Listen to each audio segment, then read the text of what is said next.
అందరికీ నమస్కారం అండి. ఈ వీడియో చూడగానే నాకు సడన్గా ఏమనిపించిందంటే, వల్లభనేని వంశీకి విగ్గు మీసాలు పెట్టేసి తీసుకొచ్చి మాట్లాడిచ్చేస్తున్నారా అనిపించింది. కానీ ఇతని పేరు కటారి ఈశ్వర్ అంట. 1989లో కాంగ్రెస్ పార్టీ తరఫున పోటీ చేసి 510 ఓట్ల మెజారిటీతో గెలవడం జరిగిందంట. గెలిచిన తర్వాత తెలిసిందే కదా, మళ్ళీ రాజకీయంగా కనుమరుగైపోయాడు. ఇక్కడ ఈరోజు ఈయన వచ్చేసి మన కొడాల నానికి మద్దతుగా నిలుస్తున్నాడంట. ఇతను చాలాసార్లు వైఎస్ఆర్సీపీ పార్టీకి ఏదైతే సపోర్టెడ్గా వద్దామని చెప్పి ట్రై చేశాడు.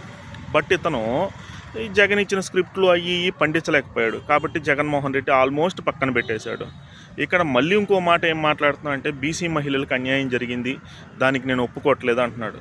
ఇక్కడ ఒక విషయం అయితే గుర్తుపెట్టుకోవాలి కటారి ఈశ్వర్ కుమార్ గారు. ఇక్కడ ఆంధ్రప్రదేశ్లో బీసీ మహిళలు, ఎస్సీ మహిళలు, ఓసీ మహిళలు అని సపరేట్గా లేరు. అందరూ మహిళలందరూ ఒకటే. ఏ మహిళకు అన్యాయం జరిగినా సరే కూటమి ప్రభుత్వం ఊరుకోదు. ఓకేనా?